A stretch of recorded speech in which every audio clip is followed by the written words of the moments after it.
Ladies and gentlemen, thank you for standing by and welcome to the 2018 ACC Coaches Teleconference. During the presentation, all participants will be in a listen-only mode. Afterwards, we will conduct a question-and-answer session, and at that time, if you have a question, please press the 1 followed by the 4 on your telephone. If at any time during the conference you need to reach an operator, please press *0. This conference is being recorded Monday, February 5th, 2018. And now I'd like to turn the conference over to Brian Morrison. Please go ahead.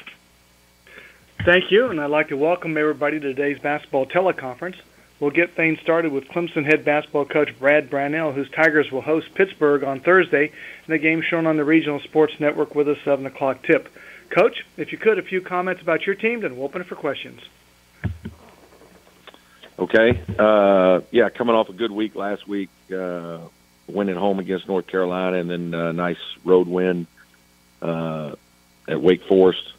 Thought our team played pretty well in both games.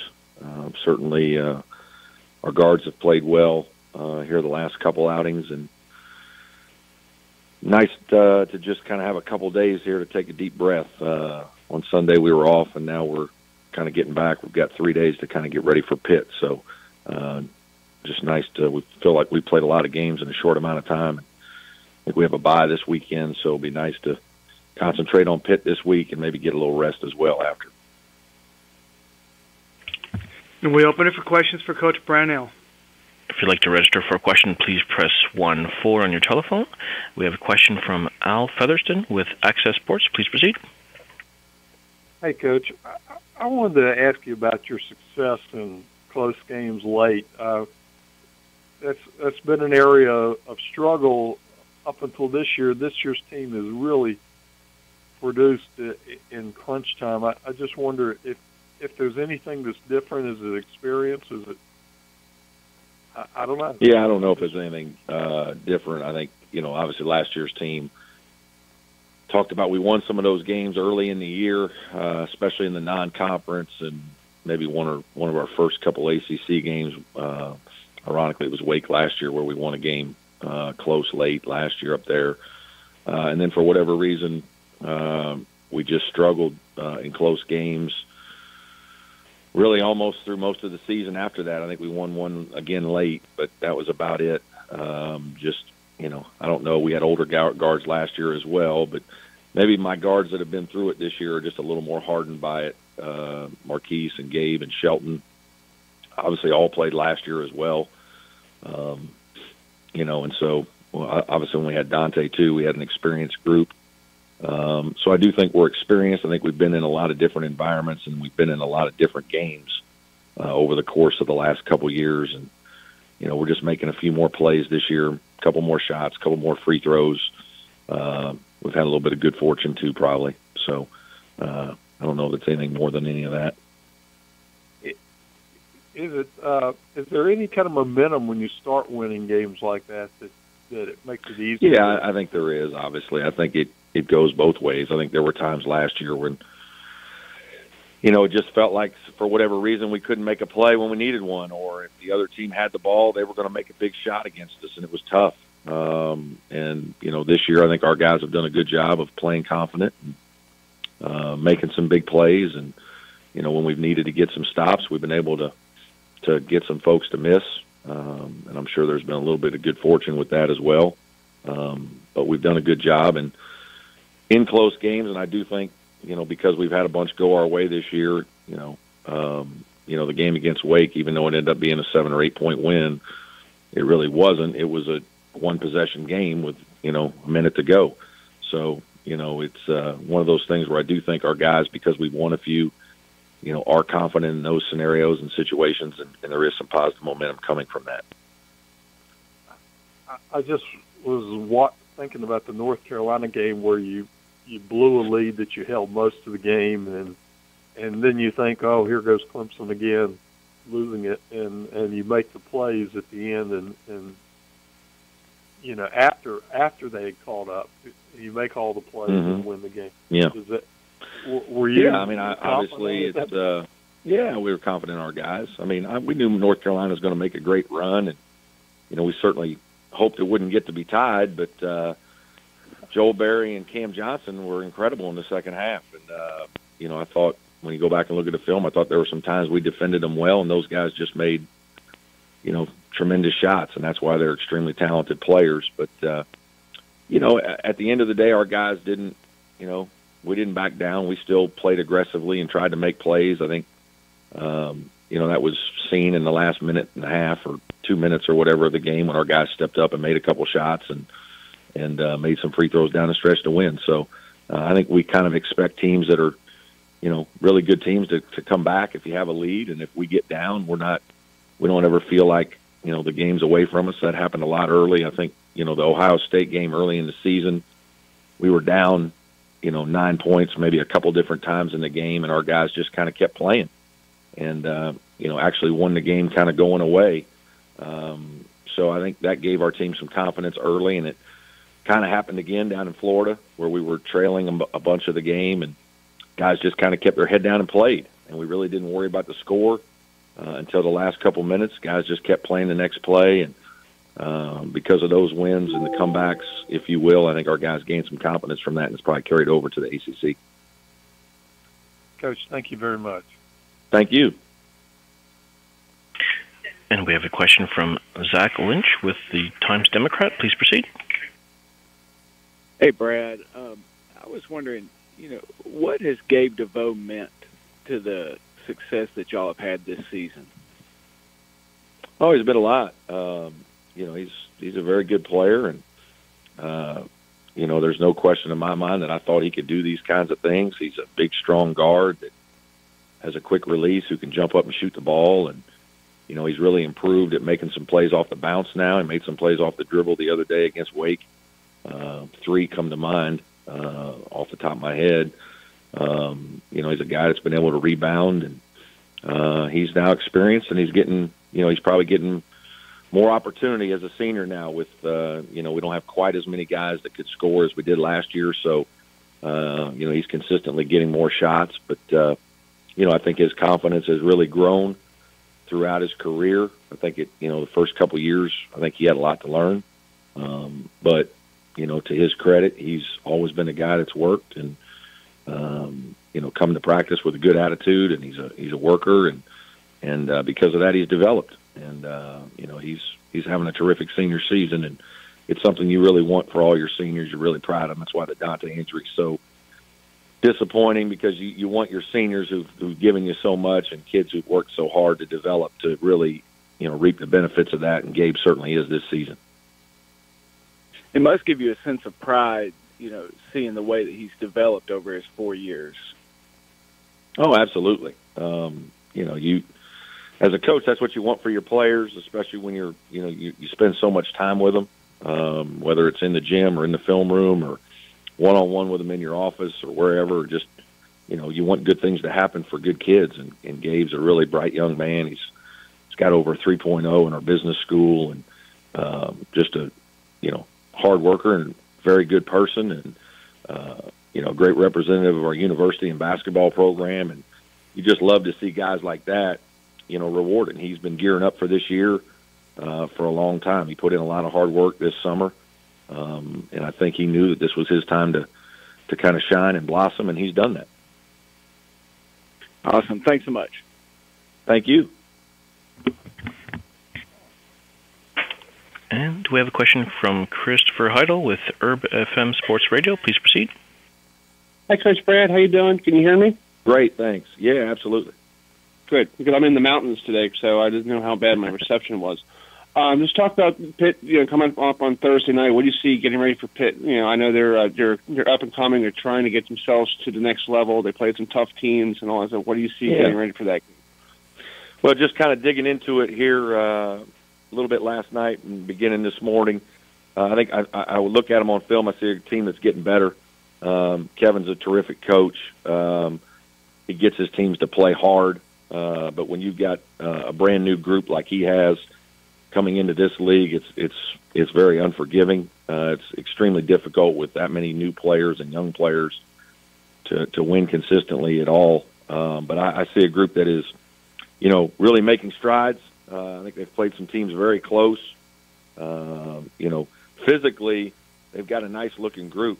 They're big, strong kids. I think they've got, Marcus Carr, Parker Stewart, Wilson Frame. Those are three guys that, to me stick out right away as talented ACC level guys that are going to have good careers here.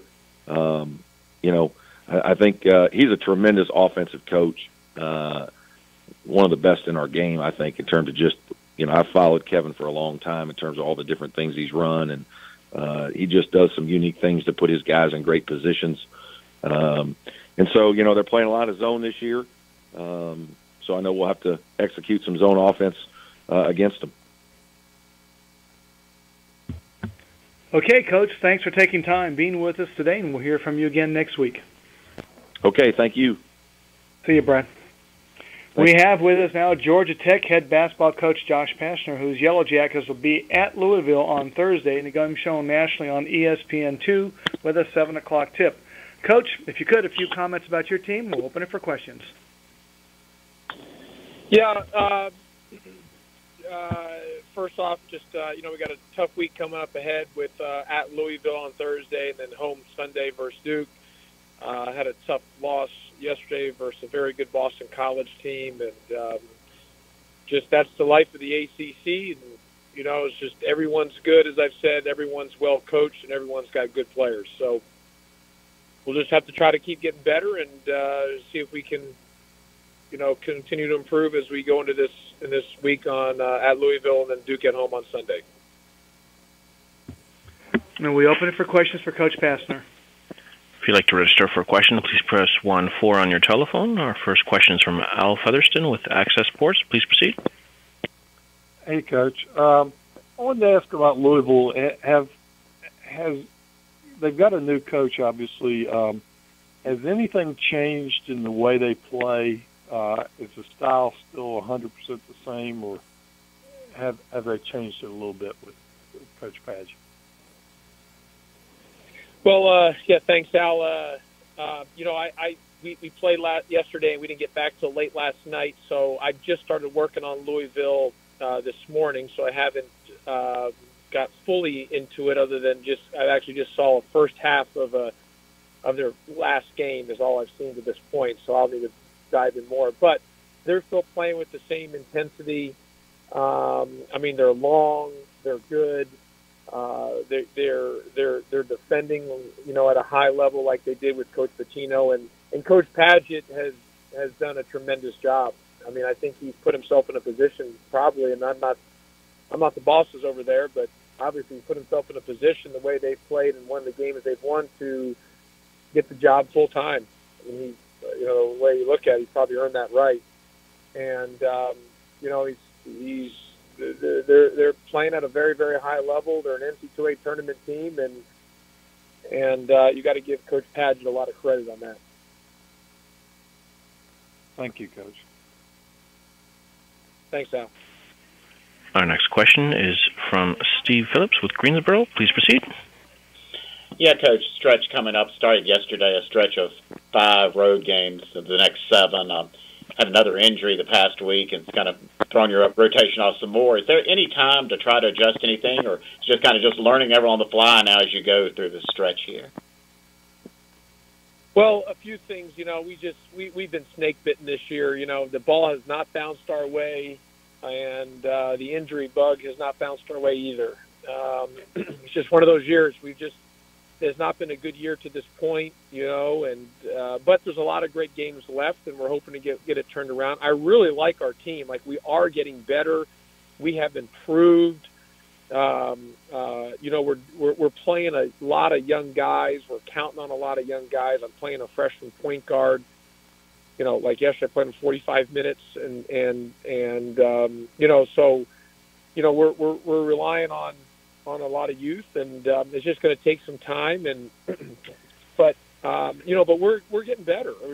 This is the ACC where you can play well and still lose. And like I said, I really like our group. We've just had some tough losses this year, and the ball just hasn't bounced our way in some games, and that's just kind of the life of basketball, and that's what makes sports as great as it is. But on the other hand, you got great opportunities in front of you also. Mm-hmm. And just wonder if you could talk a little bit more about Brandon Austin yesterday. I know it wasn't an easy week, and just the way he's just stepped up this week and played through this. Yeah, it really wasn't an easy week for Brandon.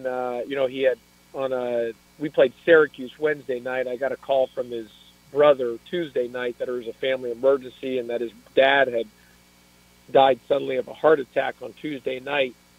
And Brandon, I talked to Brandon on Tuesday, went and saw him and talked to him. We talked, and he wanted to play Wednesday, and his request was that I didn't say anything to the team or to anybody and just treated him the same all day Wednesday. And he wanted to play Wednesday, and he wanted to play this Sunday, and I didn't say anything to him on Wednesday. I treated him like he wanted me to. I coached him hard, and I thought he played his best game of the year against Syracuse. He was really, really good, and we won the game. Then after the game, he just, really broke down crying and had obviously the players didn't know what happened because we just won a great game, and then he's bawling, crying, and then I had to break the news that his father had passed, and so that wasn't easy, but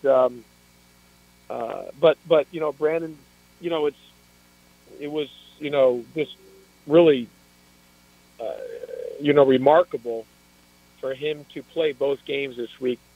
And we just saw his dad about a week ago when we played a week and a half ago at Carolina. He was there. Wow. So it's just a reminder of how precious life is, and really every breath is a gift, every day is a gift, and can't take those things for granted. Okay. Thank you, Josh. Yep, thank you.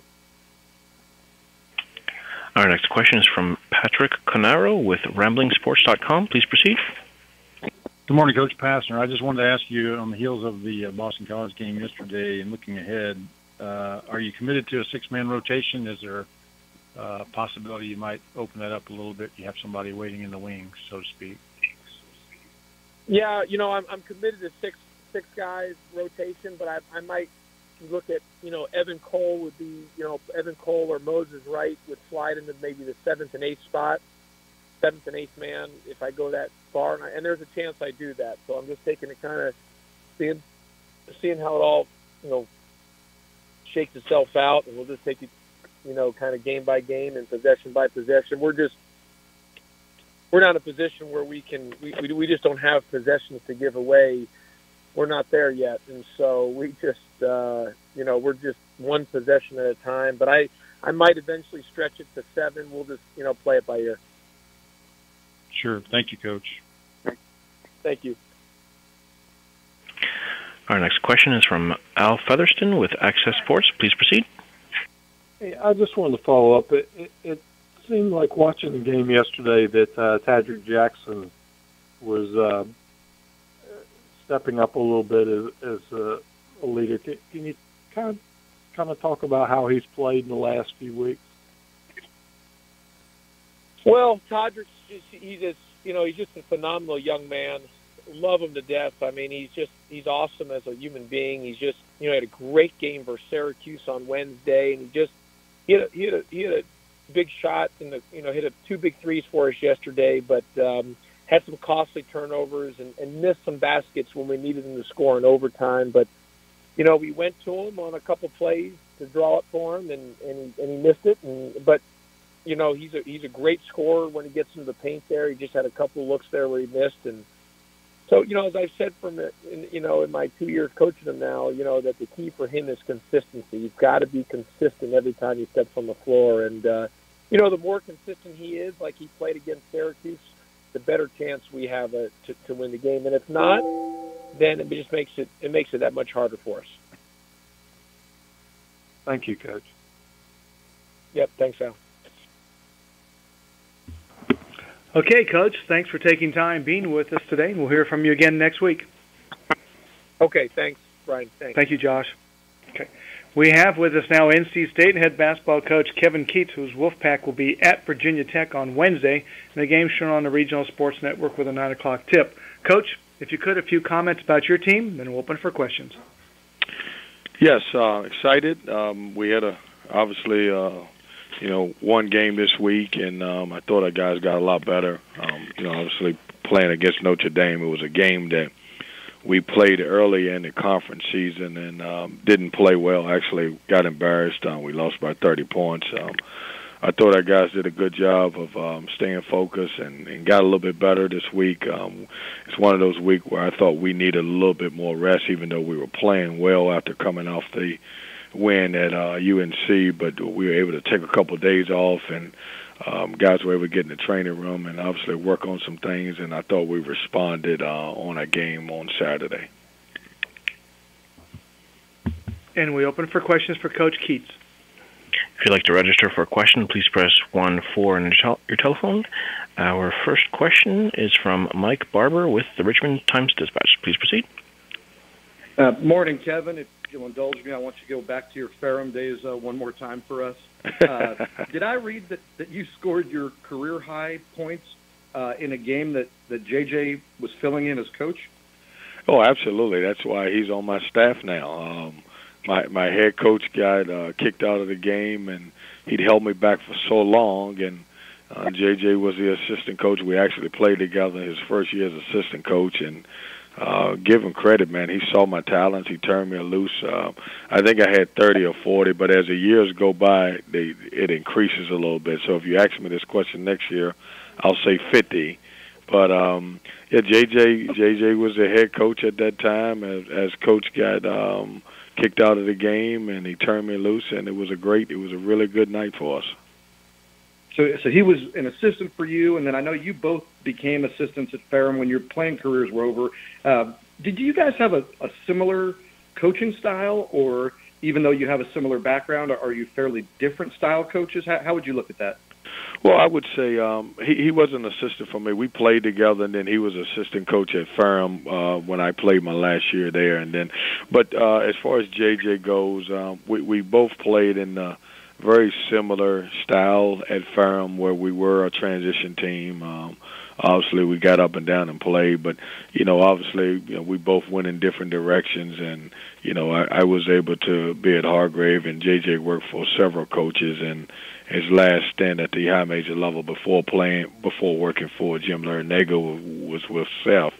A lot of the same principles, but he learned out there from a couple different guys, and I wouldn't say that we were 100% that we do the same thing, but we have some of the same philosophies.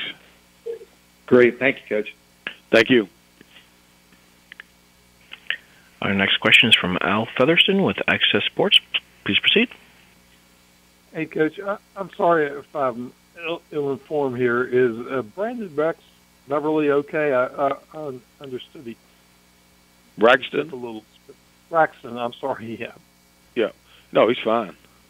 No, he's okay. fine. Yeah, he's fine. He's good to go. Obviously, I didn't see him yesterday because we took a day off, but he should be fine. Okay. I may have been misinformed that he was hurt during the game the other day. Hey, I hope not. If it is, and you're telling me something I don't know, and I don't need to know, I'm gonna talk to my trainer about that. No, I apologize. I'm sure I'm misinformed. That was it. Can you talk about Leonard Freeman? He's coming back after a year off with injury. How has he played? How was his health? And how is he's obviously one of the most experienced guys on your team. What he's given you? Well, Leonard's been great, and we've kind of taken it a little slow with him because of the fact that he has had a couple injuries, and we wanted to make sure that he was able to play his senior year. I've also tried to limit him in practice and even in a game situation, but I'm excited for him. He's probably having his best year offensively since he's been in college.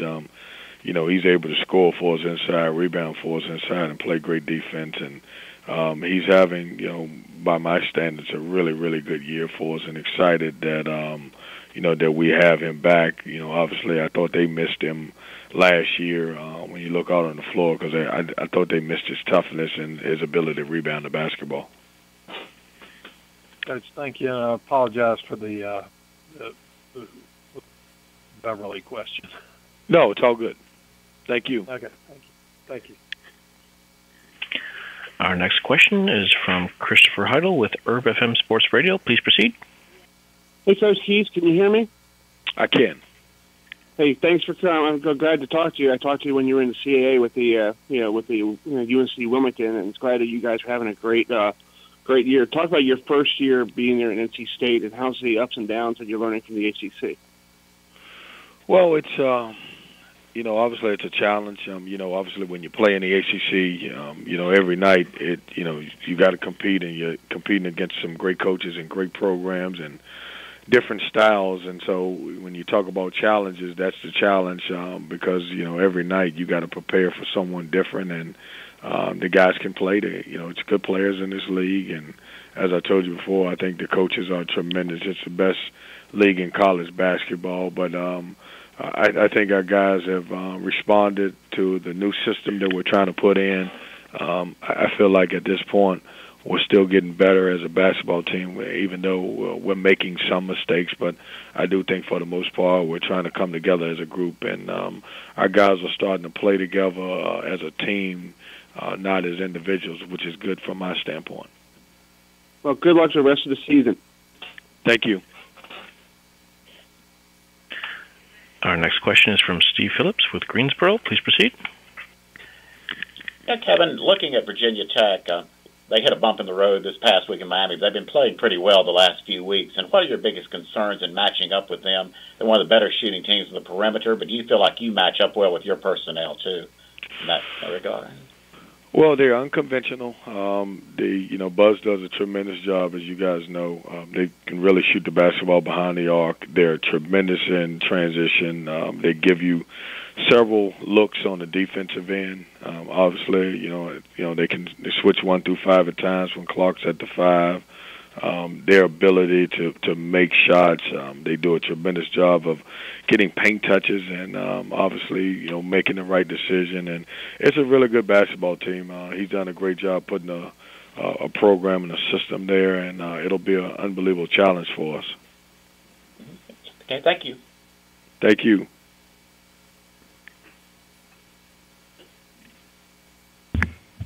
Any further questions for Coach Keats?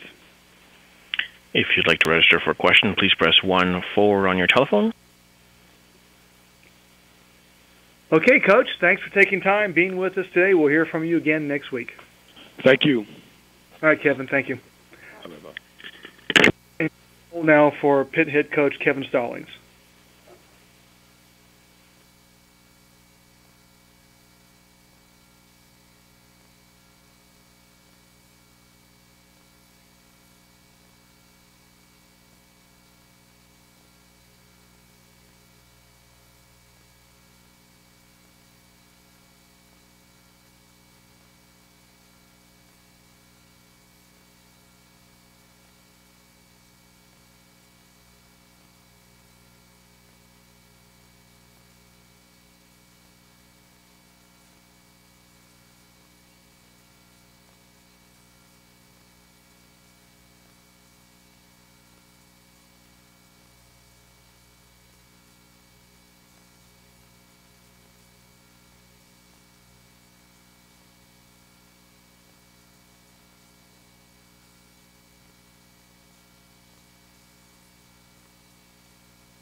We have with us now Pitt head basketball coach Kevin Stallings, whose Panthers will be at Clemson on Thursday. The game shown on the Regional Sports Network with us, 7 o'clock tip. Coach, if you could, a few comments about your team, then we'll open it for questions. Okay.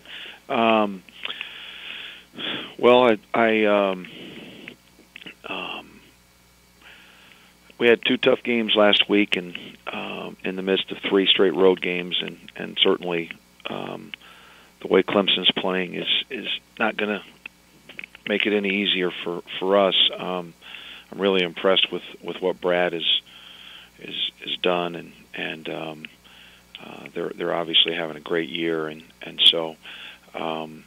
But we've got to play. We have to play a lot better than we played at Carolina on Saturday, and I'm hopeful that we will. We had been playing better, but defensively we did not guard them very well. So hopefully we can pick that up and play much better this week. And we open it for questions for Coach Stallings. If you'd like to register for a question, please press 1-4. We have a question from Al Featherston with Access Sports. Please proceed. Hey, Coach.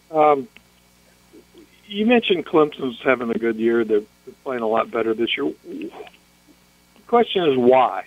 I mean, it's a team that they lost their best player off of last year. They've lost their best player this year, and yet they seem to keep winning. What are they doing that's making them so effective? Well, I don't know that I'm the best guy to answer that. Obviously, Brad would have a better feel for that than I do. But first of all, I think he's an outstanding coach, and so I think that's part of it. And but it looks like, and again, I can only say what I think I see on film. It just looks like that their players are very, very bought into what he's asking them to do, both offensively and defensively. They obviously shoot the ball tremendously from the perimeter. They've done a great job of getting to the foul line and converting. Their defensive play looks to me to be really, really good, and so I don't, that's just what I see on film, and but again, I don't want to act like I'm an authority on Brad's team. But they're playing really well and finding a way to win the close, tough games, and it's impressive to watch. And I wanted to ask about one of your players, Jared Wilson Frame. Is a leading scorer. He's a JUCO guy, right? I just wonder how tough it is for him to adjust to the thing, or the fact that he's playing with a bunch of freshmen. If that really makes it easier to lead or score or whatever. Jared has had some really, really good moments for us, and he went through a little bit of a shooting slump there for a while, and seems to be making shots again, but I think that like a number of our guys, he was hurt by Ryan Luther's absence, because Ryan, again, was a veteran guy that had been through it and could help lead and that sort of thing, but Jared's gotten better as a player and has had to take on a lot of responsibility, and for the most part, done a nice job. I mean, are there some things that we would like to for him to do better? Sure, but I could say that about every one of my players. So, Jared's done an admirable job under tough circumstances. Thank you very much. You're welcome. Our next question is from Steve Phillips with Greensboro. Please proceed. Hey, Kevin, we've got to ask about Terrell Brown. The last week or so, is that as consistent as he's been for you this year? Is he coming around some now? Terrell's a guy that we think is a talented player, and he's he's starting to improve and figure out his spots in the game, particularly offensively. I didn't think he had a particularly productive defensive game the other night at Carolina, but he's becoming more productive for us on offense.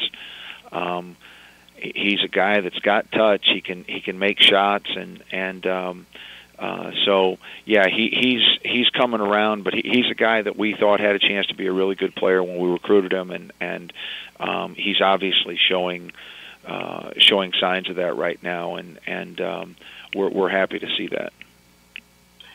Noticing, just glancing at stats, he's blocked a lot of shots, but you mentioned improvement on defense. There are just some fundamental things that you got to look at there and that you keep working on with a young player. That not all about that, but other things as well there. Yeah, he can get better fundamentally. Obviously, one of the things generally with freshmen is you try to, you're always trying to get them to play harder and that sort of thing. But he's done a really good job in the back of our zone of affecting shots around the goal. I believe he had 6 block shots the other day in a game, and so yeah, he's. He could become a really formidable player, and we need him to, because again, he has the athleticism, the length, the touch, the skills. So yeah, I think with experience and more playing time, I think he's got a chance to develop into a really fine player. Okay, thank you. You're welcome.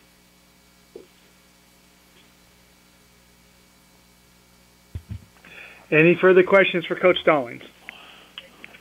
If you'd like to register for a question, please press 1-4 on your telephone.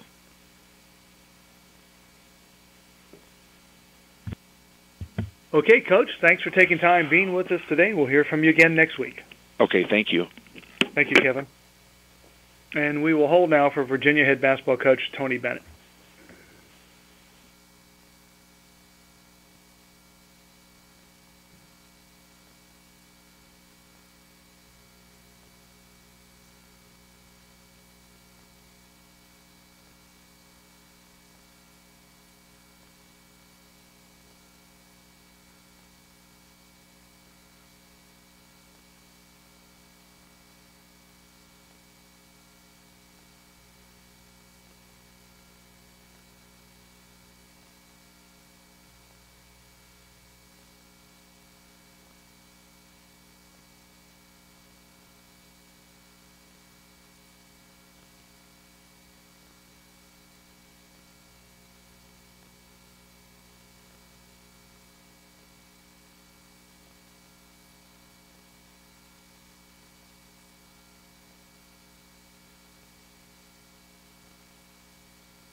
We have with us now Virginia head basketball coach Tony Bennett, whose Cavaliers will be at Florida State on Wednesday. The game shown on the Regional Sports Network with a 7 o'clock tip.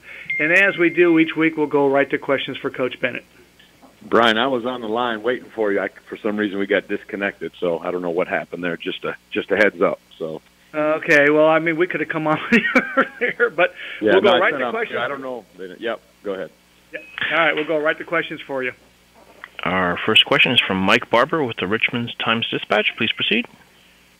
Hey, Tony, and looking at Florida State, they're very good, obviously, with their turnover and assisted turnover ratio and their ball security. What do you see from them in that aspect of the game?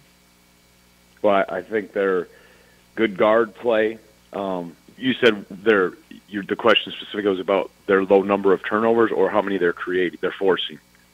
A little bit of both, if you don't mind addressing. Yeah, sure. Well, they're good guard play, and then very athletic, and they play very aggressive and hard defensively on the road and at home. They have the length, and they've always been, under Leonard, very good defensively at getting in passing lanes and forcing action, and then again taking care of the ball. That usually comes down to good guard play, but they're getting good play from everybody. And right now, obviously, to go into Louisville and do what they did was impressive.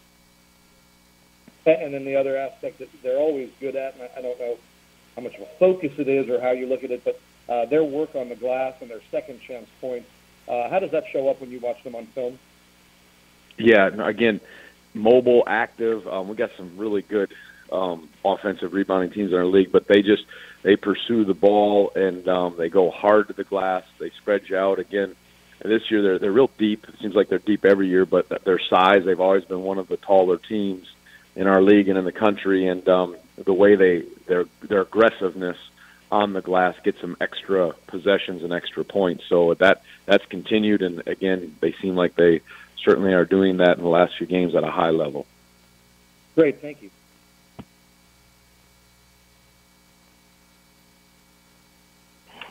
Just one brief moment.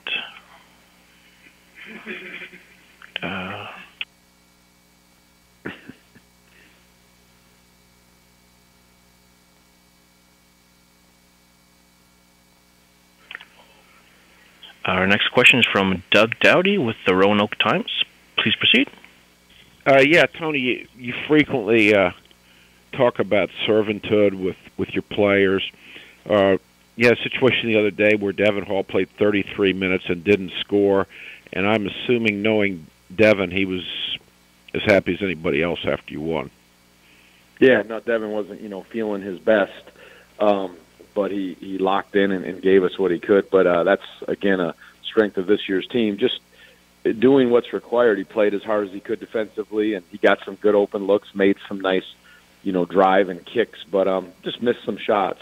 And but it's so much about the quality of how we're playing and winning, and he'll challenge himself. Obviously, he'll want to knock down some of those shots. You could see that frustration because of how he works at it. But absolutely, he's all about making this team. He's been that way since he's been here, as good as it can be, and that's the first priority. And again, he's having a real good year individually, but that's how he's wired, and really the majority of our team is wired that way.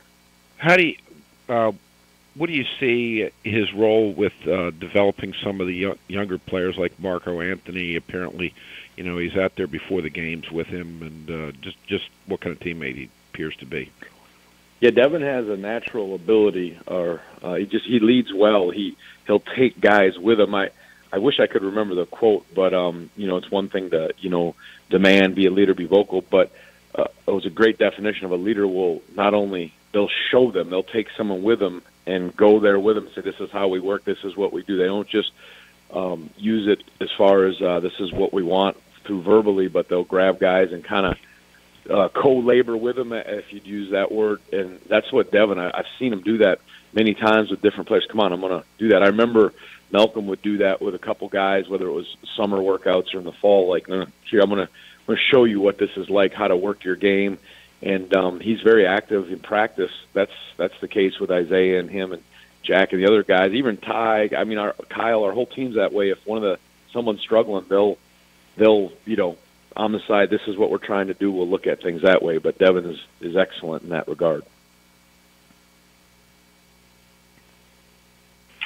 Thank you. Our next question is from Sam Bloom with the Daily Progress. Please proceed. Hey, Tony, I'm curious how you kind of see Nigel's role, if it's going to come right back in the exact same way when he's available on Saturday, and if there's any chance a guy like Marco maybe earned some more playing time with the way he played on Louisville. I mean, against Louisville, I'm curious to hear your thoughts on that. Yeah, I mean, that is so much dictated on the game and, how guys practice and what we feel is needed, so there's that. And it's great to see what Marco did. And then, I tried to encourage Marco, here he didn't get in the Syracuse game, but the way we were playing, how the game was, we just went with the smaller rotation. But that's the beauty of, having a guy that stepped into a role in Marco and has done good things. And, of course, Nigel's done some productive things out there. So it's healthy competition. And, again, what we see and what's needed will be that decision at that time. Thanks. Yep. Our next question is from Al Featherston with the Access Sports. Please proceed. Hey, Coach. I wanted to I wanted to ask about redshirting. The fact is you've got more red shirts than the rest of the ACC put together. How do you feel about red shirts, and how do you get kids to do it in this day of instant gratification? Yeah, I think it's been a positive for us for the most part. And, the first and foremost is it's always up to the player and their family or whoever, they advises them. That has to be, and at least that's how we do it. And, just saying this is what we think at that time. The decision shouldn't be made until, I think, the very last, or as long as you can, to observe and get all the information. And sometimes it's been an injury where a guy hasn't been ready. Sometimes it's always about what's best for the player, but you say, hey, I think this long term could be best for you. Short term, here's the things, and you put the pros and cons before them.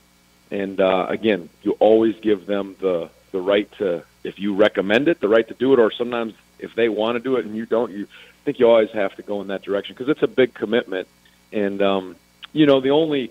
some guys, you just talk about it a little bit in recruiting. If you're not ready, this would be an option. It's your decision. If you are ready, well then, you're always going to, as a coach, play who can help you. But you have to have, I think, a long-range view of the individual's career because we have some good examples of that, how it can help them for their future career after college and just the whole process. And as you said, it gets a little more challenging, but some guys understand that. So that's how we address it. How does it help you on the floor to have fifth-year guys or fourth-year juniors, things like that? Devin and Jack Salt this year are both red shirts, and I think the ability the maturity, first of all, physical and mental maturity. There's just no substitute for experience. Guys that have either been there. Also, I think that the situation where they have to learn patience in a way that they wouldn't, and I think all those things together, what they've observed, the patience, the maturity. I think there's a positive in that, and they're not past their prime at all. They keep improving. I don't know what the NBA says is, if it's 30, 31, whatever. So they're only going to get better as time goes, and so I think it's all a positive if it's the best thing. And again, there's opportunities when they play early that experience can help. But if you're looking long range, if it's in the best scenario for them, I think it's always worked out good for us. Our next question is from David Teal with the Daily Press. Please proceed. Tony, just to piggyback on Al's question, with Devin, was it a pretty easy redshirt decision, and the fact that maybe he played a lot of point guard in high school and you all envisioned him playing more off the ball? Well, it was kind of the same. We came in, and that wasn't the plan. With him, it wasn't like for sure he's coming in as a redshirt. We talked a little bit with Jay Huff, just because of physically. Sometimes that's talked about a little bit in the recruiting process, but not so with Devin. Again, it was just Devin was a good player coming in. What's needed at the time, London. They both came in, and if it was the other way around, and we thought Devin was maybe ready, and London wasn't, it could have been that way. But it just looked like that would have been best. I think at the time we had Malcolm and Joe. We had some physical guards and Justin. So it was just, let's read this, whatever your first competition is, you have the summer, the fall, and try to make a wise decision. But again, you talk to the player and let them visit with their family, and it's always a big decision in that regard. Thank you. Yep. Okay, Coach, thanks for taking time being with us today, and we'll hear from you again next week. Thank you, Tony. Thank you. Yep, bye. Bye-bye. We have with us now Wake Forest head basketball coach Danny Manning, whose Deacons will be at Miami on Wednesday, and the game shown nationally on ESPN2 with a 7 o'clock tip. Coach, if you could, a few comments about your team, and open for questions. Good morning. We played Clemson the other day, and didn't work out to our liking. Clemson came in and did some really good things, and we didn't provide enough resistance to figure out a way to come away with a win. I thought we did some good things throughout the course of the ball game, but not enough in more categories to give us a chance to be more successful. We're open for questions for Coach Manning. If you'd like to register for a question, please press 1-4 on your telephone. We have a question from Al Featherston with Access Sports. Please proceed. Hey, Coach. I wanted to ask about Donovan Mitchell. He's a guy gave you a little bit of three-point shooting in the pre-conference season, but until Saturday, he had not hit a three against an ACC team. Can you talk about his weapons, and is he a three-point threat, or do you think you can get more from him coming forward? Donovan got off to a really good start shooting the basketball. And, when things like that happen, people make adjustments and defend you differently. And so he went through some adjustment periods where people were guarding him differently. And, we've gotten into conference play now. And, like you said, he wasn't shooting the ball as well in conference plays he did non-conference, and I thought the lid came off the basket for him the other day, and he knocked down some really big shots for us throughout the course of the ball game that gave us a lot of life and a lot of energy. Donovan he's a face-up big, and when he's making jump shots like that, the way he was against Clemson, when you go 3 of 3 from the line, that just provides a different dimension for us. So I think he is a good three-point shooter. Obviously, there aren't any perfect three-point shooters, but, he certainly had a great game against Clemson. The other thing is just, can you talk about Miami? They have so many perimeter weapons, makes them tough to defend. Can you? Yeah, no, absolutely. Miami is a team that, they're playing exceptional basketball throughout the course of the year, and they've got some guys that they're really special. I think Lonnie Walker right now is leading them in conference play and scoring, but Anthony Lawrence is right there. Hugh Old is there. Chris Likes comes in off the bench and is very good for him, and so is DJ. I can't pronounce his last name, the guard, and they're missing Bruce. So this is the team that they like to spread you out. The majority of the time, there'll be 4 guys out on the perimeter, and they'll run their 5-man into a ball screen and roll, and then go make plays from there. But, this is a team where, you've got to do a really good job of guarding the three-point line, because in league they're shooting 36% from the three-point line. So that's really good. So we've got to be there to contest shots. And then also when you shoot a lot of long shots, we've got to get long rebounds, and our guards have to help us corral those long rebounds. Coach, thank you very much. Appreciate it. Thank you. Our next question is from Bill Haas with Greensboro. Please proceed. Danny, how is Mitchell Wilbekin's ankle coming along? Not quick enough for me, but I haven't seen him. We were off yesterday, and so hopefully, he comes into practice today and is able to do a little bit more than he was a couple of days ago. Mitchell has had ankle sprains before throughout the course of his tenure with us, and hopefully he gets back out on the court soon. So I really can't answer that question until I see him out on the court today. I know he's going to his therapy sessions, and those are going as well as possible. So it'll just be a gradual deal where he eases back into playing, and hopefully we can have him by this weekend. The other thing I wanted to ask you was a little bit about Darrell Moore. In particular, he's been an amazingly consistent rebounder for you, particularly in ACC games. But obviously he's getting a lot more minutes this year, and he's tremendous size. But as far as technique and things like that go, then what are the improvements that you see? What has he really worked at that's made him so much better this year? Well, I think, for Doral, he's improved so much across the board and in so many different areas. I think his footwork has gotten better. His first couple of years, he played up against Devin Thomas, who for big had great footwork. He played up against John Collins last year, who has really good footwork. And so I think his footwork has improved. I mean, it can still improve. There's always room for improvement.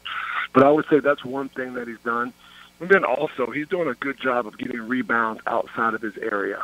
There's a cylinder that you kind of assume that all big guys will get rebounds if the ball comes in your cylinder. Well, he's doing a good job of getting outside of his cylinder and going to get some rebounds with his length and athleticism. And, I think, one of the biggest things for us is on the year, he has 72 offensive rebounds in 23 games. And that is, those are really good numbers. And so, he's putting forth the effort to put himself in position, and a lot of that has to do with his feet. He's not settling for being boxed out. He's getting hit initially, and then he's trying to spin off or make some type of move to get at least half an opportunity to get a rebound, opposed to being directly behind someone, trying to get even with them, where he can try to get a hand on the ball. Okay, thanks very much. Thank you. Our next question is from Billy Hyen with the Daily Orange. Please proceed. Danny, to follow up on the Doral question there, as a big guy yourself, obviously not 7'1", but has there been anything, advice or messages you've passed on to Doral that you've sort of seen pay dividends? We talk about footwork all the time, and as a staff and a program for development purposes, we're sticklers on that. And, he's getting better and better with that. The one thing that I think all big guys can do is you don't necessarily need the ball thrown to you to score. And I think there's a misconception about that with a lot of people in regards to, going to get an offensive rebound.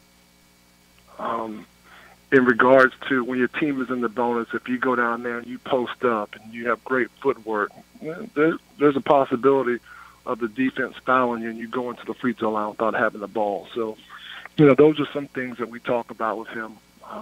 That John Collins did really, really well for us last year. John with offensive rebounds and early post-ups and posting up hard, he put himself in a situation where he'd shoot anywhere from, 4 to 6 free throws a game just by posting up really strong. So that's something that we're talking about with Doral. But, his improvement from last year to this year has been really good. We're happy. We're proud of it. We got to continue to challenge him to get better. Where do you think that next step he might take will come from? What's the next area for him to sort of gain in? Well, when you look at his stats, you're going to look at free throw percentage. He's got to shoot a better percentage than he's shooting now. And being around him for 3 years, from what I've seen, I believe I know he's a much better shooter than what his percentage is, but he just got to figure out a way to get up to that free throw line and get relaxed, get composed, and knock down a shot. But as far as rebounding the basketball, I think he's doing a good job blocking shots or being a presence at the rim. He's doing a very good job there as well. Then I think in conference play, he's doing a good job of making good decisions with passes. He only has 8 turnovers in conference play, and that's something that he's definitely improved in. All right, thank you very much. Thank you. And our next question is from Christopher Heidel with Herb FM Sports Radio. Please proceed. How you doing? I'm fine. How are you?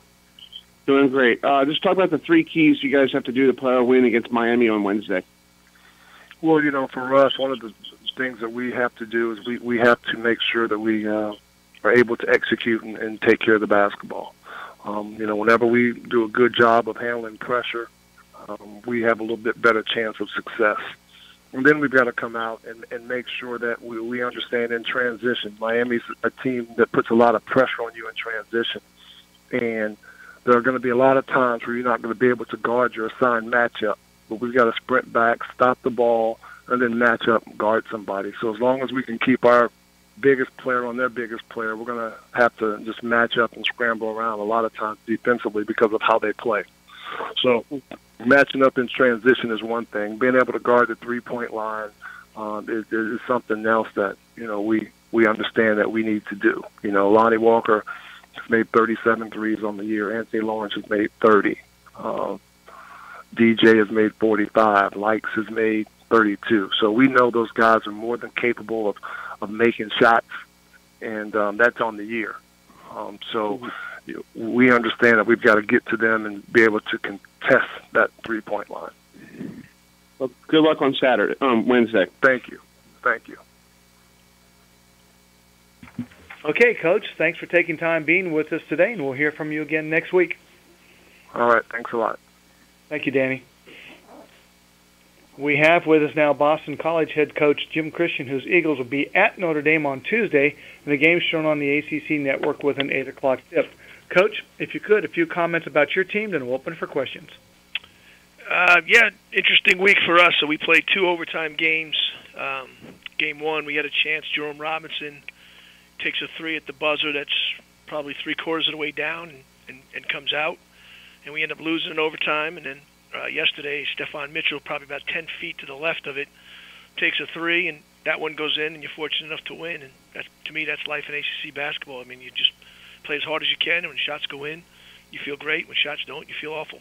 So it's a typical ACC week for us, and obviously now getting ready to play a great Notre Dame team. We open for questions for Coach Christian. If you'd like to register for a question, please press 1-4 on your telephone. Our first question is from Al Featherston with Access Sports. Please proceed. Yeah, Coach. Watching the game yesterday, you got a lot out of John Carlos Reyes, more than normal. Is that a one-time thing, or is Well, when guys play well, I mean, it's great. When this is the time of the year, you want people to step up. It's not by design, right? I mean, he got a great opportunity and he made the most of it. And I want it to happen every night, but I've wanted it to happen for 22 other nights. Hopefully it's confidence and he builds off it. I just wonder if you'd seen it coming or if it was kind of out of the blue. I don't know if you could ever see it coming. I mean, I know he has ability. I know he has talent. But this is a tough game mentally for a lot of guys. But it was great to see him step up. We needed it, and I thought all the guys who came in off the bench for us played to win. Like I've said a bunch of times on here, it's not always points. I mean, he scored some points yesterday, but they were good plays by the people to get it to him. It wasn't individual one-on-one plays. It was more, he was rolling really hard and finishing around the rim. But I thought our other guys, Luka came off the bench for us and did a great job defensively at key times for a freshman. I thought that was just equally as impressive. And I was going to ask you about the home-road split in terms of y'all played everybody tough or won at home, and you haven't played well on the road, I would say, except for your first road game was at Virginia, and you lost by 1. Yeah, I would think we played Louisville pretty tough, too. We were down 18, cut it to 2. Not an easy place That's to true. do it. So, I mean, we've only been on it a few times. So, I mean, it's tough. We're not the only ones, though. I mean, that's just how it is. It's tough. We've got to try to play better. We've got to try to play with a better mindset. We haven't shot the ball as well on the road. That's probably got a big part of it, or executed as well on the road, and that's the next step for our team. It's not, it's nothing. It's a lot of big mindset. That's a big hurdle to overcome. And again, these teams play well at home. So some of the times, I used Syracuse as an example. If you watch the first 6 minutes of that game, they were banging threes left and right, and when they go on the road, they don't shoot the ball as well, most of the time. So it's just a thing we have to grow through as a group. It's a step they all have to take together. I hope we make it. Coach, I appreciate it. Thank you very much. No problem. Our next question is from Bill Haas with Greensboro. Please proceed. Jim, I wanted to ask you a little bit about Kai Bowman, and from the standpoint of he's not an especially tall guy, but he's his all-around game, and in ACC games, he's your second leading scorer, your leading rebounder, your leading assist guy, leads you in steals. Just his all-around game, what kind of a multi-dimensional player he's become. Yeah, I think you just answered it, right? He's a guy, he plays the scoreboard. He doesn't do, he's not going to do one thing. He does a lot of different things well, but he plays the scoreboard. He's playing to win. he didn't score in the second half of our game yesterday, and then some of the plays he made in overtime to win the game were, I don't know if there's many guys in the country that could do that, but he's just one of those guys, man. He's just got such a big heart, and he just will do anything it takes to win. And it's just been fun watching him grow in a lot of different ways. I mean, just from a maturity standpoint, I thought yesterday he grew up a lot as a point guard and as a leader in the second half of that game because, you know, they were taking him out, but he was making all the right plays to get other guys better. You know, and then obviously what he does, defensive rebounding for a point guard is special. What's the secret to the rebounding for him? Because I wish I could tell you. If I could tell you, I'd feed it to the other 14 guys. But you know, I think he's just got a big heart. He's a great athlete, though. You know, we forget he was a high major wide receiver. So I mean, I just think the football mentality that he's just going to go in traffic and go get the ball, and you know, it just seems when there's a scrum for the ball, you know, he's always the guy that comes out with it. So I mean, it's just a mentality I think that he has. I appreciate it very much. Thank you. No problem. Thank you. Our next question is from Christopher Heidel with Herb FM Sports Radio. Please proceed. Hi, Coach Jim. How you doing? Hey, good. How you doing? Doing great. Talk about Notre Dame. They're struggling right now. They've been on this losing. They haven't won an ACC game in a month, pretty much. What do you see getting ready for that game tomorrow night? I mean, we know what we're going to face. I mean, they're going to be hungry. They're at home. They've been, they've been right there every game, with probably a couple of exceptions. And I mean, right there, like overtime, game-winning possessions, multiple game-winning possessions. I mean, they're going to. They've done Mike's done an unbelievable job, obviously, because with Bonzi being out and Farrell being up and in and out, so that's tough. And again, I know what's coming. I'm not they're going to be ready to play. They're going to be well prepared. They're going to be excited for an opportunity to win at home, and we've got to do our job, and we've got to give ourselves an opportunity, like I said earlier, to play better on the road, play with a better mindset. But we know what's coming. I mean, they're an unbelievable program. They got a winning culture. When you get winning cultures and chances to win at home, you take advantage of it, and that's what I'm expecting from them.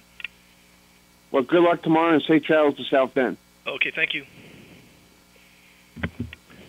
Coach, a question from Greensboro. Jerome Robinson and Kai Bowman, your backcourt, averaging about 36 points a game or so. In your years as a head coach, have you had a combination guard combination like this before? I mean, I don't know if many have had combinations. I mean, that's a hell of a combination. I mean, again, I don't know. I mean, if you look at what they've done, obviously what they mean to us, I mean, it's without question the most special backcourt I've had. But they do a lot more. I thought Jerome, I made it a point to both of those guys that, we needed to get Jordan Chapman more involved.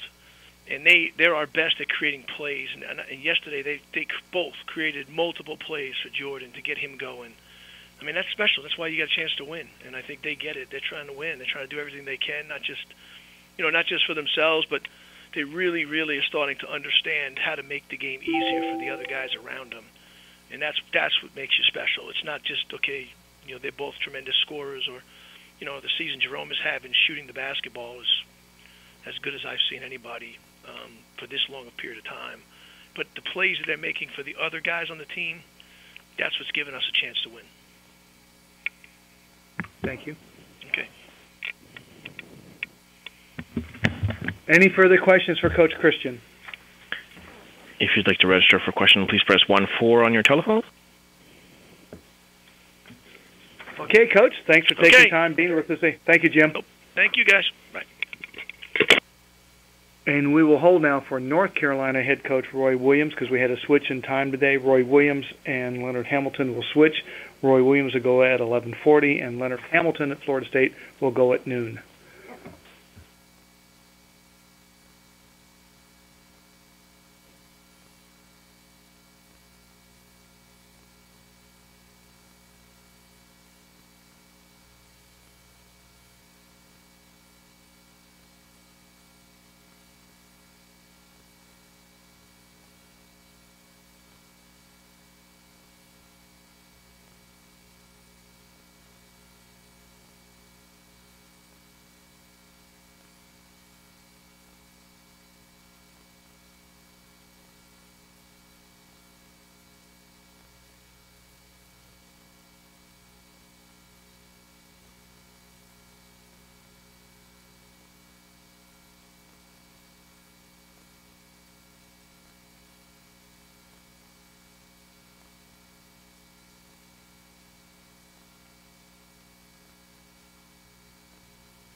We have with us now North Carolina head basketball coach Roy Williams, whose Tar Heels will host Duke on Thursday. The game is showing nationally on ESPN and the ACC network with an 8 o'clock tip. Coach, if you could, a few comments about your team, then we'll open for questions. Okay, we had a tough stretch there, losing 3 games in a row, and so was still fortunate to get a win over Pitt on Saturday night. We shot the ball better. We didn't defend it much better in the first half. We did a little better in the second half, but it was good to get a W, and we've got an unbelievable stretch of 3 games in a 5-day period coming up, so got to be ready. And we open it for questions for Coach Williams. If you'd like to register for a question, please press 1-4 on your telephone. Our first question is from Ron Morris with the Raleigh News and Observer. Please proceed. Hey, Roy. Given the rules and the way the game is called today, is it more difficult to both teach and play the kind of pressure man-to-man defense you like to play? And if so, why? Well, Ron, it's more difficult to teach it the way I want to play right now because I think we're so young up front is the biggest problem we're having. I don't know if there's any rule that or how the game is called. It's more difficult to run pressure defense nowadays than it was 20 years ago because kids are allowed to do so much with the basketball. 100 years ago, you had to keep your hand on top of the ball and pat it like a patty cake all the way down the court, and so you could the ball handler couldn't do all those things he does right now, and it's almost impossible to stay in front of the dribbler. And so I think that has broken down pressure defenses more than anything is the inability to stay in front of the basketball, and then you have to help, and then when you help, it's more distance to go back out there to challenge a three-point shot. Hey, thank you. Thanks, Ron. Our next question is from Bill Haas in Greensboro. Please proceed. Yeah, Roy, you mentioned that you, as a team-wise, you shot better yesterday, and individually, Kenny Williams had a really nice day shooting at 6 for 9. Kind of broke him out of a little 4-game mini slump scoring-wise. Just how much help does it provide when he's really on his game offensively? Well, no question. He started out this year, probably the first 10 or 12 games, playing about as well as anybody at that spot in the league and shooting it like 50% from three-point line. But he had been really struggling, and we just kept telling him we wanted the real Kenny Williams to show up. And I think he was 3 for 5 from the three-point line, and I don't think he had made 3 of them in the 4 games prior to that. But it does help us, to say the least. And other than Cam, the entire team shot it well. If you take out Cam's 1 for 7, we were 10 for 20 from three-point line. But we do need Kenny to make some outside shots and to be more enthused and more positive about what he's doing on the offensive end of the floor. There's no question. When he in that stretch when he was struggling, was there anything in particular that you could see? Was it a mechanical thing, or did things just get in his head maybe a little bit, or all of the above? I think it was more confidence. There was nothing that we saw mechanically with his technique or anything. I think it's just confidence, and you guys have heard me say this before. If we lose a couple of games, kids react differently, and we've got such good kids that they care about it a great deal, and that puts more pressure on each one of them, and I think that's probably what it was. Okay, thank you. Thank you. Our next question is from Al Featherston with Access Sports. Please proceed. Hey, Coach. I guess I'll be the one to ask it. It's Duke week. Does any buzz, or has this game lost a little thing because both teams have struggled a little bit recently? I don't think it does to me or my team, and I don't think it probably does to Mike and his team. You'd have to ask him that question. I think it's Duke, North Carolina. Both teams are still all right. They're not putting us in the grave right yet. And I think for us in our situation, we lost 3 in a row. 2 of them are on the road, and a lot of teams are going to lose in those spots. But we've been such a great road team over the past 14 years. It sticks out a little bit more this year. But no, I think Duke is still Duke. It's Thursday night, and like I said earlier, we have 3 games in 5 days. But so we can't just put all our eggs in one basket and just think about Duke. We've got to prepare for Duke because they're the next one, but we've also got to try to keep working on things that we need to work on to get better as a basketball team and not worry just about one game. You mentioned home and road things. This is one series where the home court doesn't seem to matter. You win in Durham and they win there. Can you talk about why both teams have done such a good job on the other's home court in this series? Well, I think both teams, especially the last few years, have been very gifted, and so you should be able to win anywhere. And I think that, needless to say, a couple of years ago, we were really enthused to go over and play at Duke. We had felt like that we'd played really well at home but didn't finish the game, and so then we go over there, Marcus and Bryce's senior year, and played really, really well. And then last year we played really well at home, and I don't think there's any one thing that you can put your finger on, because I think if it did, Mike and I would both try to be figuring out the same thing. Coach, thank you very much. Thanks, Al. We have a question from Christopher Heidel with Herb FM Sports Radio. Please proceed. Hi, Coach Williams. Can you hear me? Yes, I can, Christopher. Thank you. Just talk about what do you got? What are the three? I know I'm using a football term for you, but what are the three things you got to do to beat Duke on Thursday to pull out a win at home? You got to do about 100 things, but what we need to do is we need to shoot a good percentage, and we need to hope that they don't shoot a good percentage. And I think during the same time, it is a total game. It's like in football, to use your analogy there. You got to play well on offense, defense, and special teams. So we've got to defend and hope they don't make 15 threes or something like that. We need to make some threes ourselves. We need to shoot a good percentage, hope that they don't shoot a good percentage, and then always think that rebounding the ball and getting to the free throw line more than the other team is huge in our games against Duke. And our next question is from Mark Berman with the Roanoke Times. Please proceed. Good morning. You mentioned hoping that Duke doesn't shoot a good percentage. What do you need to do defensively to try to make that happen and to try to kind of keep that prolific Duke offense this year from putting up too many points? Well, they're so much stronger around the basket with their inside game this year than they have been in the past. It's been quite a while since I felt like their greatest strength was closer to the basket as opposed to their ability to shoot the three-point shot. But Mike probably really likes the balance because they've got some people that can make threes. But with Bagley and Wendell in there, I think they're really huge inside, and those guys really know how to score. So we have to protect the basket, which has been a difficult thing for us this year because all of our big guys are freshmen and not quite as gifted as some of the people that we're playing, but we got to do a better job there. And then we can't let them beat us on dribble penetration. It opens it up for three. And so same things that we've been trying to work on all year. I think Duke just exaggerates it with the talent level that they have, particularly the talent level they have with their big guys. Duke's obviously been struggling defensively this year. Do you feel like you have a team that can kind of take advantage of that on Thursday? Well, I don't know how much they've been struggling. You'd have to ask Mike that. Their numbers still look pretty good. Their defensive field goal percentage compared to their offensive field goal percentage is still a pretty big number. Their rebound margin is over 10. And if you rebound it 10 times a game more than the other team, your defense is not that bad. So I'd let him evaluate that. But for us, we've got to get a good shot with the board covered every time. It's pretty simple for us. Okay, Coach, thanks for taking time being with us today. And since you play next Monday, we'll hear from you again in a couple of weeks. Hey, great. That's even better news than I thought you were going to give me. You guys have a good day. Bye-bye.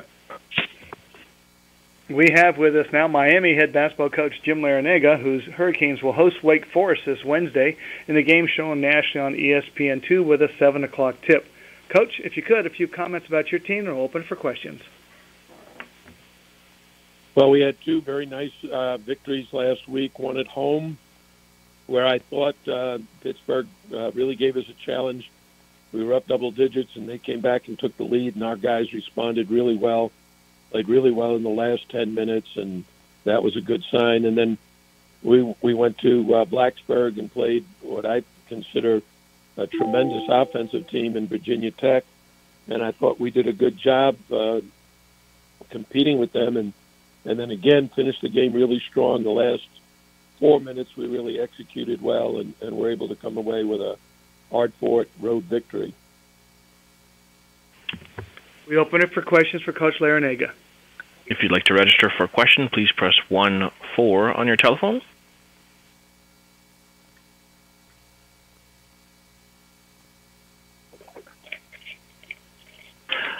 Our first question is from Al Featherston with Access Sports. Please proceed. Hey, Coach. When I look at the ACC standings, I see quite a log jam. There are 3 teams tied at 6 and 4 for fourth, and then 3 teams with 5 losses right behind you.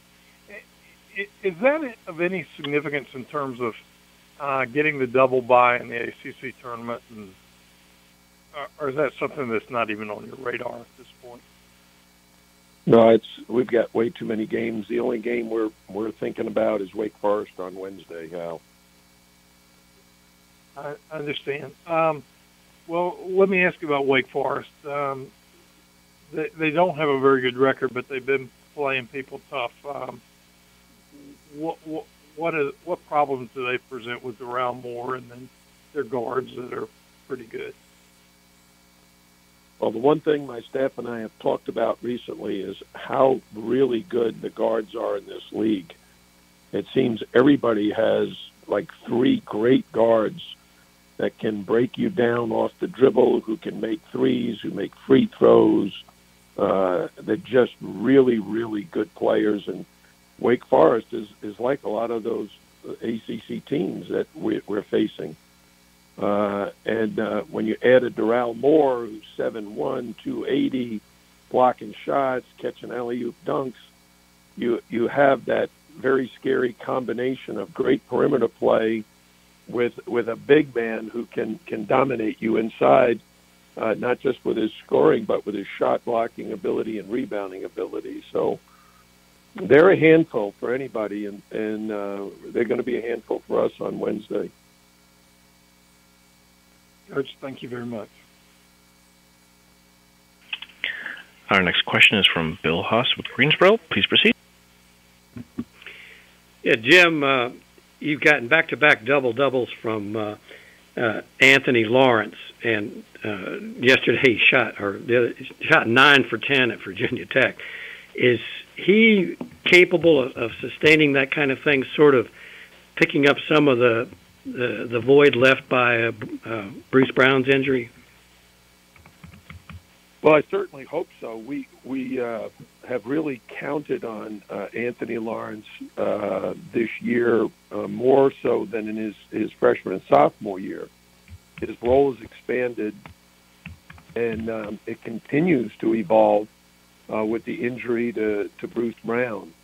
But he's a very capable three-point shooter. He's a very good straight-line driver. He passes the ball like a guard. So his versatility is a key component to our offense, and what he's been doing defensively on the defensive backboards is nothing short of special. He's really, really helping us in that regard. What are the biggest improvements in his game this year? That obviously, being an upperclassman, he's been around the program and has more experience. But is there more to it than just that?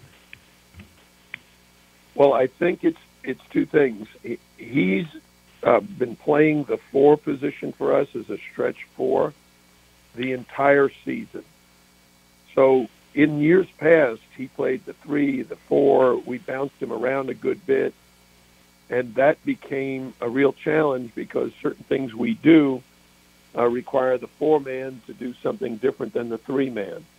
So he was learning 2 positions, and sometimes that became very confusing to him.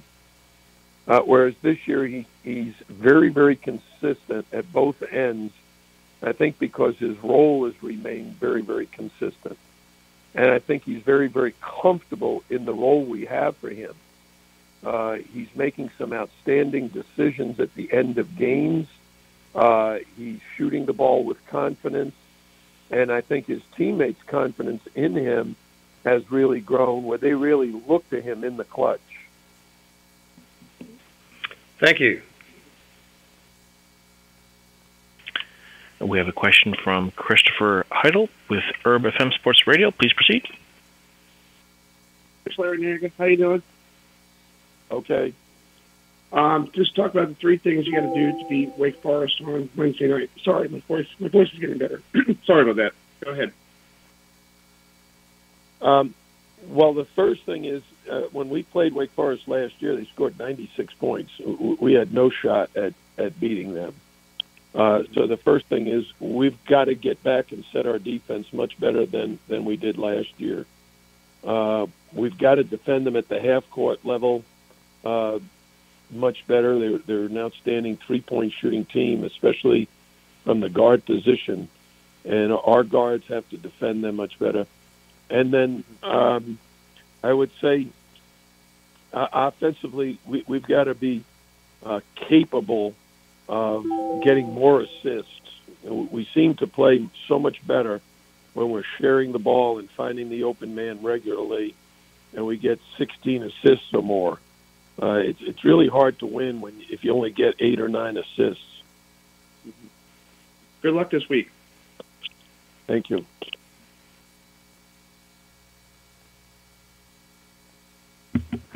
Any further questions for Coach Larranaga?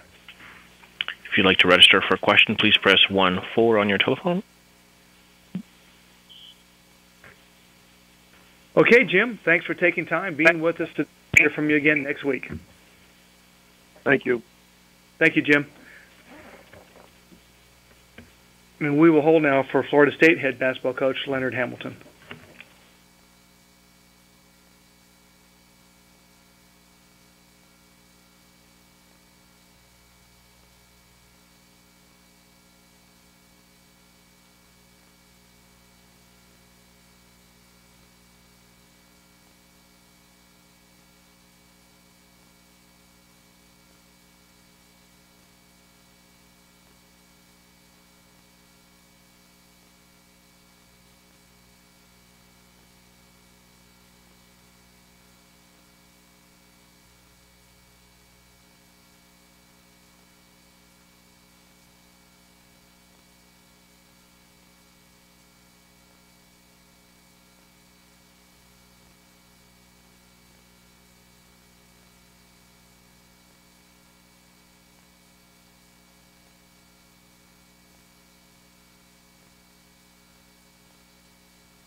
We have with us now Florida State head basketball coach Leonard Hamilton, whose Seminoles will host Virginia this Wednesday. The game shown on the Regional Sports Network with a 7 o'clock tip. Coach, if you could, a few comments about your team, and we'll open it for questions.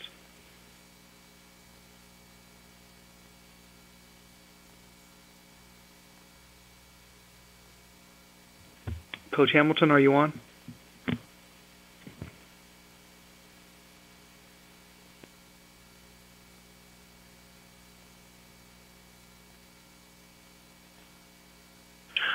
Just one brief moment.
Hello? And we're now connected. Okay, we have with us now Florida State head basketball coach Leonard Hamilton, whose Seminoles will host Virginia on Wednesday night. Game shown regionally on the RSN network at 7 o'clock. Coach, if you could, a few comments about your team, then we'll open it for questions. Well, last week we lost to a very well-prepared Wake Forest team that I thought that just did a lot of things right, and we regrouped and went to Louisville. And the second half, I thought our guys played a very good basketball game. It's a very talented team on the road, and road victories, especially at Louisville, are hard to come by. So it seems as though we're getting our defensive effort back in tune, and we know we definitely going to need it because we got the number 2 ranked team in the country that, in Virginia coming in to play us on Wednesday, and we know we need to be very prepared. We open it for questions. If you'd like to register for a question, please press 1-4 on your telephone. Our first question is from Sam Bloom with the Daily Progress. Please proceed. Leonard, I'm curious how you think a guy like Terrence kind of matches up with Virginia's defense. Obviously that they're pretty good on the interior. How you think he might be able to score and yeah. Well, we don't go into a game with any individual player trying to play against a team as solid with their fundamental defenses as Virginia. It's going to be Florida State's offensive system against Virginia's defensive system, Virginia's offensive system against our defensive system. They've only had 3 games this year where they didn't win by more than 10 points. They have about 11 games, I believe, where they've just totally annihilated people 10 to 26 points. There's no question that they have a great defensive system that works well. There's no doubt that we got to be executing extremely at a high level in order to compete. If Terrence gets no points, we win the game, I'll be happy. I'm concerned more about us executing our offense system against has been proven to be the number 1 defensive field goal percentage team in America. And I guess my question would then be like, well, how do you feel like he fits into that, to what your offensive system is against a team like that? Well, it's not as much about a team like that. It's just that who we are. Every team in the ACC has different schemes. Now, Terrence will take what the defense gives you. I'm not going into the game saying we got to get Terrence 15 points, 20 points. That's not part of our philosophy. What we are doing is we're playing, and Terrence is smart enough to take what the defense gives us, and that's kind of the way we're approaching it. I'm not real sure that they will be focusing any more on Terrence than they will anyone else. And we've had maybe 7, 8 different guys be leading scorers on our team, so we don't really focus on any one particular guy being the hub of our offense. Thank you. Our next question is from Mike Barber with the Richmond Times-Dispatch. Please proceed. Hey, Coach. I'm curious. Obviously, Virginia's been very good defensively for a number of years in a row now. They've been very efficient offensively for a number of years in a row. What do you see that's different that has them playing on maybe a higher level this year? Well, in the first place, I think that they've always had guys who have totally bought into the offensive system and defensive system, and they have executed very well. I think the thing that's a little bit more challenging this year, they have 3 perimeter guys that play with a confident swagger, and it appears to us from watching them play, they have a little bit more freedom. They can score a little bit. They score off the dribble, off the catch, and then they penetrate and create for each other a lot better. And then I think that what you have in their guys who play their 4 and 5s, those guys are pretty good mid-range jump shooters. They are a little bit more involved with not allowing you to close the lane up, because those guys can step away and make 15-footers as well, which creates more challenges for any type of defense. I just think that those guys create off the bounce a little better. They score in all 3 spots, at the rim, mid-range, and from 3, and they create off the dribble for each other, and they've been able to make tough shots. Jerome and Guy, and along with Hall, they're very efficient. It seems as though they know where each other is going to be. The floor is always balanced in at such a level that if so you take certain things away from them, they know exactly where they need to be in order to bail their guys out. They're just very efficient. That's why they've been as successful as they have been. I really respect what they've done. Coach has done a tremendous job. Tony's done a great job, and that's why they're playing at such a high level. And they have just destroyed everybody who they've played. At some point in time, you just wonder, why is it no one can seem to get a good shot? That's because they take what they intend to take away from you. They're very good and efficient, and they ought to be congratulated for it. You mentioned that there's a little more offensive freedom maybe this year and a little more aggressive play off the bounce, things like that, but yet their turnovers are still so low. Why do you think they're so good with the basketball?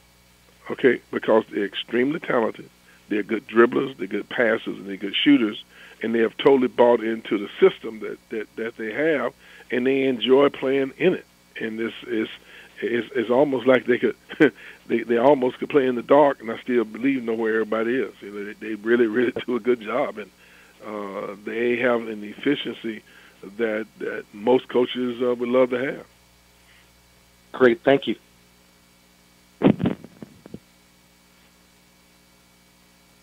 Okay, Coach, thanks for taking time being with us today, and we'll hear from you again next week. We have with us now Virginia Tech head basketball coach Buzz Williams, whose Hokies will host NC State Wednesday. The game shown on Regional Sports Network for the 9 o'clock tip. As we do each week, we'll go right to questions for Coach Williams.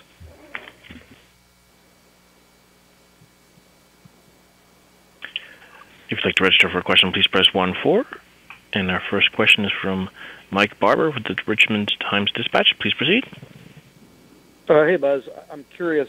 NC State's obviously had some huge wins this year and maybe has been a little inconsistent. But when you look at a team like that, do you identify what it is that clicks for them on the nights they're really good versus the nights that maybe they struggle? I don't know, Mike, that I know the exact answer. I think Coach Keats has done an incredible job with the returning players of getting them to play the way he wants them to play. I think the guys that they signed in the spring have really been cohesive in following that plan, and the combination of the old guys and the young guys, I think they've done extraordinary. And other than what Coach Bennett's done at Virginia, I think Coach Keats is odds-on Coach of the Year. I would say that statistically, and I haven't watched all of their games, but when they share the ball, they play at a very efficient rate. I think the last 3 games they've had over 20 assists each game. That's a telltale sign, in my opinion, that they're playing for one another, that they're sharing, that they understand what's best for one another. So that would be one thing that I would say statistically in their wins that has stood out to me. And on your end, you were displeased, it seemed, with your team's effort in the first half in this past game. Yeah, that's not something we've seen a lot from your guys. How did you address that, and how have you kind of handled that going forward? Well, we were off yesterday. We had early bird this morning, and we watched the first half. I don't want to blame our guys, but it is an uncommon problem that we have when it's our effort. And so much of Miami's really good. And so I don't want to make out as if they weren't beating us from start to finish, which they did. But we didn't play very hard in the first half, particularly defensively. And I don't know the reason why. And I'm not trying to dodge the question at all. I wish that I did know the reason why. I for sure didn't anticipate it after what had transpired the previous 3 games, heading into that matchup on that stage, sold-out Castle again. Didn't anticipate that. And I thought we were better relative to our effort in the second half, but we don't have the margin. I don't know that any team does to just play a half this time of the year and think that that'll be enough. Thank you. Yes, sir. Our next question is from Mark Berman with the Roanoke Times. Please proceed. Good afternoon.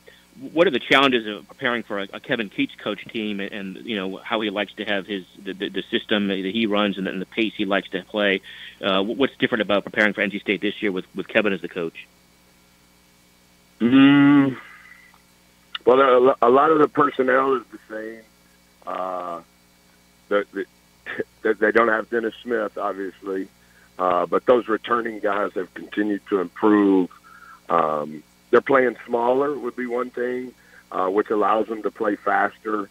I think more in the half court, Coach Godfrey was more UCLA-esque type stuff, whereas Coach Keats is more ball screen than UCLA. I think they've adapted to how he wants them to play very well, like I mentioned earlier. I think those returning players have really grabbed a hold of playing how he wants them to play. I think those young guys that they signed when they took the job have meshed in really well and have been given the opportunity to play big, important minutes because of what their roster was when they took the job. And I think they've done a fabulous job. But it's I don't know, Mark, if I don't know that there's much similarity in how they are playing this year on either end of the floor, honestly, in comparison to last year. You mentioned them not having Dennis Smith anymore. Obviously, last year he was the big headache for everybody when you play State.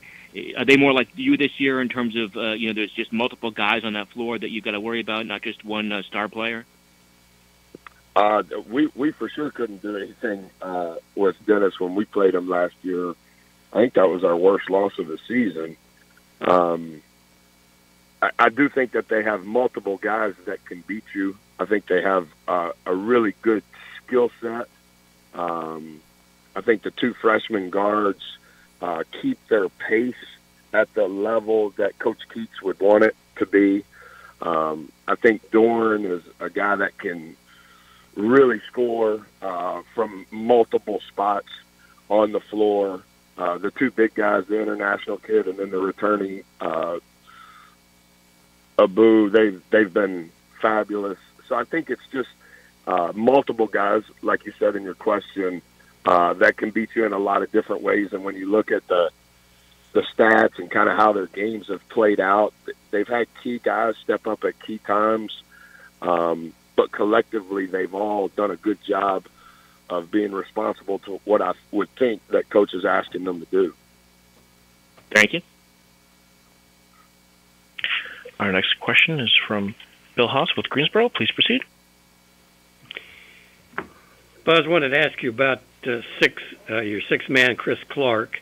What makes him a good player in that role? Because he's probably, I would think, talented enough to be in the starting lineup. But how?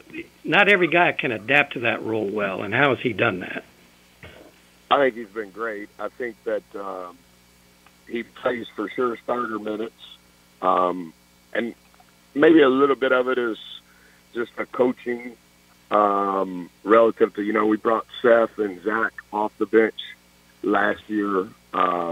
Chris has done a lot of those same good things relative to production that those two guys did for us last season. And just from a strategic standpoint, we want to come off the bench with some potency. Obviously, Chris is really good for us in transition, and he's our best defensive rebounder. And the combination of those two things, I think, help our team. So I don't look at Chris, nor did I look at Seth or Zach, to be honest, in the sixth-man role, even though I think it's an important role. I just think that it's kind of how our team has evolved. Chris was coming off the ACL, and so he missed a lot of the preseason hardcore stuff because he had not been completely cleared, but he was way ahead of schedule, and it's just kind of evolved into that. I don't know that it'll stay the same the rest of the way. What we've got to figure out is a group of guys that can guard over a sustainable period of time. And I'm not saying that Chris is in that mix or not in that mix, but I think that's kind of where we're at with 8 games to play, is who can we put on the floor that can give us an efficiency from a defensive standpoint. Did you talk to him about his role before the season and say, here's what we want you to do and why, or did that? No. I told him, I've told him thank you multiple times because he's such a great teammate. He has really matured in so many ways in his time here, but he's a really, really good person, and he cares about our program. He cares about the people in our program. His best friends are the walk-ons and the managers, and so he wants everybody to do good. And so he's handled this, if this would be a situation, as well as you could possibly handle it, being as talented as he is. And I think we're all grateful for that. And I'm not saying that other guys wouldn't do it, but it wasn't a big conversation that we had. Thank you very much. Okay, Coach, thanks for taking time being with us today. And since you play next week, we'll hear from you in a couple of weeks. Yes, sir. Thank you. Okay, we have with us now Duke head basketball coach Mike Krzyzewski, whose Blue Devils will be at North Carolina on Thursday in the game shown on ESPN and the ACC network and an 8 o'clock tip. Coach, if you could, a few comments about your team, then open for questions. Yeah, I'll just open it up for questions. Okay, we'll open it for questions for Coach K. If you'd like to register for a question, please press 1-4 on your telephone. Our first question is from Ron Morris with the Raleigh News and Observer. Please proceed. Hey, Mike. Aside from your inexperience, is it more difficult to both teach and play the kind of pressure man-to-man defense you like to play today? And if so, why? No, well, the first thing is I just like to play good defense, whether it's pressure man-to-man, whether it's full court, top of the key, zone principled man, sloughing man, a 2-3 zone. It's not like I have a tattoo of man-to-man across my chest or something like that. You try to do the thing that is best for your team and for that personnel. I think that whatever defense you're running, the longer your kids play it, the better. In other words, from year to year, and when you have experienced players in whatever defense you're in, helping the new players with that helps. And so we would be having, and we have had trouble with all defenses this year because we don't have that experience. And it's a different type of team. Our 4 of our top 7 guys are bigger guys, and so we really never this year really pressured full court. We've been more of a half court defensive team, and we'd have to keep working on it. We were getting a lot better in January, and the game. Look, if you don't work, nothing works, and we didn't work on Saturday, so every defense we played on Saturday looked bad. Hey, thanks, Mike. Okay. Our next question is from Bill Haas with Greensboro. Please proceed. Mike, did you see any common threads in the 18 turnovers that you had on Saturday? I don't understand the question. Well, I mean, I don't know what I'm not trying to be bad about it. Or I don't know what a common thread is in regards to turnovers. We had 18 turnovers. I mean, just okay. I don't know what. Again, I'd be happy to discuss it. I just don't understand. Like, a turnover is a turnover, so I don't. Either they force it, you're sloppy, you're not thinking, or whatever. I don't think there were a lot of forced turnovers on Saturday. Yeah, that's the kind of thing I was getting at. But we've pretty much been turning the ball over for the last 6 games, about 16 times a game, and again, that you're not you can't give up that many. Actually, a number of them haven't been live ball turnovers, which would even be worse. But still, that's 16 times a game where you don't get a shot, and that's not good. It's not good. Yeah, that took care of that pretty much. Okay. I'm sorry to be so vague. No, about that. I did. Your question is fine. I haven't looked at turnovers like common threads. They're just more like really bad mistakes, and you can't. A really good team doesn't beat itself, and when you commit that many turnovers, you're helping to beat you. Thank you. You're welcome. Thank you. Our next question is from Ed Harden with the Greensboro News and Record. Please proceed. Yeah, Mike, in line with that, are there other things that you've seen that this type of roster and this inexperience dictates your style of play? Are you struggling with other parts of your game that bother you? Well, it's a different team. We pretty much have a different team each year now, but over the last few years, they've been more, perimeter-oriented, where you had more ball handlers and shooters and less big men. So that's just an adjustment. I think, how you feed the post, how you get the big guys involved, which we have. And, to be quite frank with you, I think we really improved a lot during January. Look, we've won 19 games. It's not like we're bad. Sure. We're good, but we were horrible on Saturday. And we have to keep working on becoming better defensively. We also have to keep working on valuing the ball more. Those are the two areas of, that we have to get better at. And if we're not, then we're just going to be a good team. If we want to be a really good team, we got to improve in all those areas.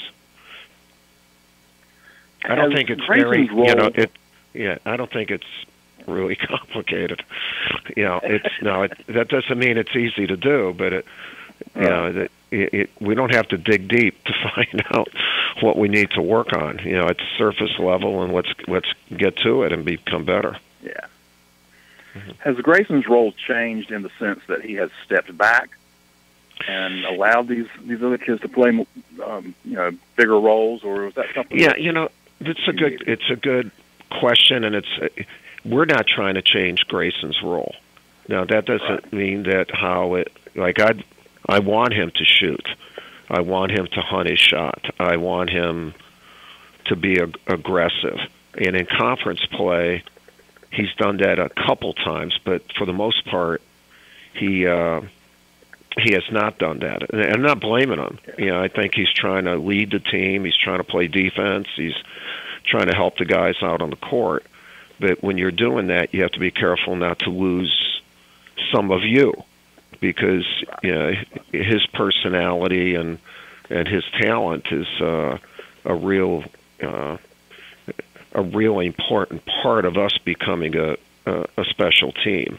And hopefully during the rest of the conference play, we can improve on that. That we need to, there's some really easy things for us to see on what to work on, and we got to make them. But we have to. When I say easy, we have to work hard at those easy things so that they become habitual. And if they can, by March, then we'll be much better, and we'll be a much better basketball team. Thanks, Mike. Okay. Our next question is from Mark Berman with the Roanoke Times. Please proceed. Good afternoon. Anything in particular that North Carolina does offensively this year that will pose challenges for their defense on Thursday? Well, North Carolina every year poses challenges for defenses because they're really good. Roy is one of the great coaches in the history of our game, and offensively, they've always pushed the ball, distributed it. They beat you in a number of different ways, and even though they're smaller, they've run a smaller lineup this year. They're still the best rebounding team in the conference, and especially on the boards, they can come out with a small and a big lineup, and they're just really good, and so they present a challenge to anybody, and they'll be difficult to defend on Thursday. Thank you. Mm-hmm. And we have a question from Al Featherston with Access Sports. Please proceed. Yeah, Coach. I wanted to ask about playing North Carolina. Does the fact that you're working through some issues, take away from the historical importance of this series? Al, really, in February every year we're working through issues, and they are, and there are very few teams not working through issues on how to get better, and so that's just part of it. And sometimes, one game can help you if you're really good at some of these things. If you win and you do those things well, into giving you confidence in going further. And so we'll prepare for North Carolina the way we normally do for anybody. But issues are there all the time. That's part of your season. I've never gone through a season where that issues don't necessarily mean everyone's horrible or somebody doesn't like one another or whatever. Issues mean, like, how do you improve? Nobody's at their peak in February. Or if they are, they got to be. Their issue is to keep at peak. And that was my issue in '92, or in 2000, especially in '92. And then we got hurt. A few of our guys got hurt, so that helped us take care of it. Now the issue is being hurt, not maintaining a certain level. But that goes on all the time, and we're looking forward to a great game against North Carolina. You mentioned confidence just a minute ago. Does this game have more impact on confidence or no confidence, depending on how it comes out, than an ordinary game? I think any conference game is like that. Believe me, I'm not minimizing the rivalry and how big the game is, especially to the public. But if you do well in these games, not just North Carolina game, it helps you get better. I mean, it gives you, it reinforces the fact of your hard work and preparation. Like, I prepared, I'm going to try these things. Oh, these things worked and we won. Okay, let's keep moving forward. So, the bottom line, though, Al, is Thursday's game is not an end all. Like, you don't. It's the next game. It's huge, but it's the next game, and there'll be a game right after that. And if you put too much into or do it differently for a game, then you have less of a chance of being good following that. And their program and our program haven't been built on one game. It's been built on championship seasons, and they know how to approach that, and so do we. But that's what makes a great game. Okay, Coach. Thanks for taking time being with us today. Thank you, Michael. Thank you very much. All right. All right. We have with us now Notre Dame head basketball coach Mike Brey, whose Irish will host Boston College on Tuesday.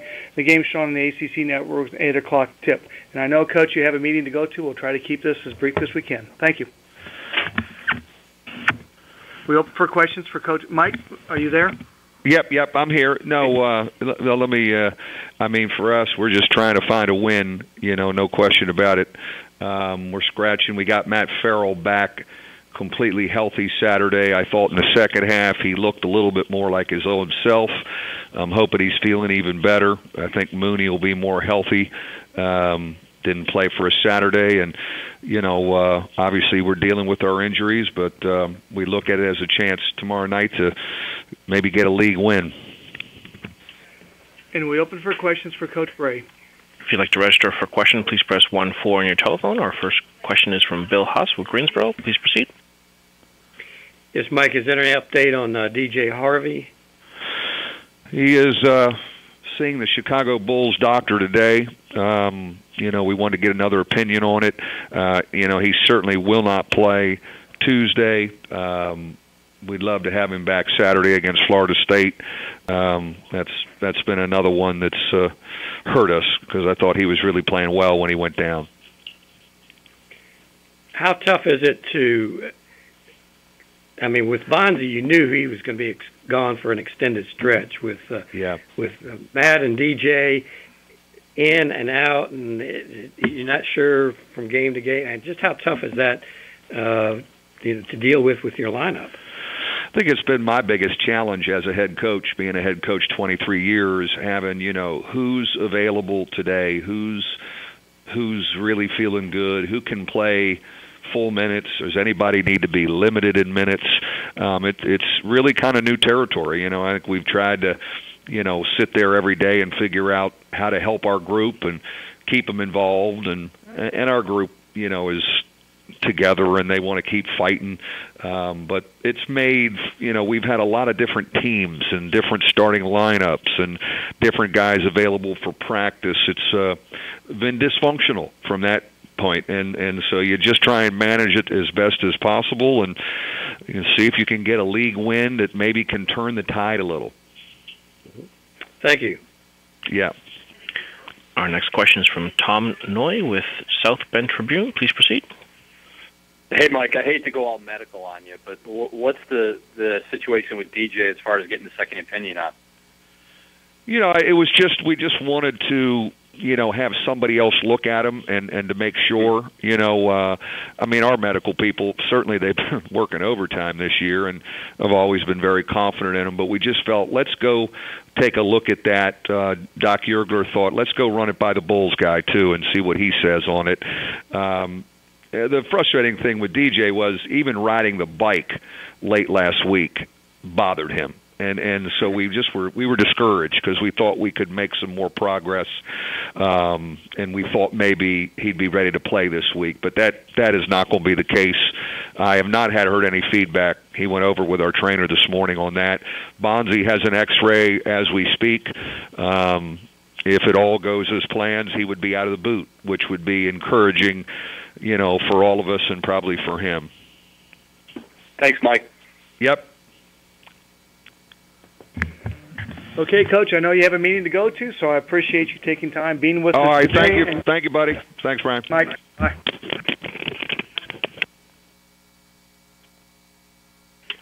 Ladies and gentlemen, that concludes the call for today. We thank you for your participation. I ask you to please disconnect your line.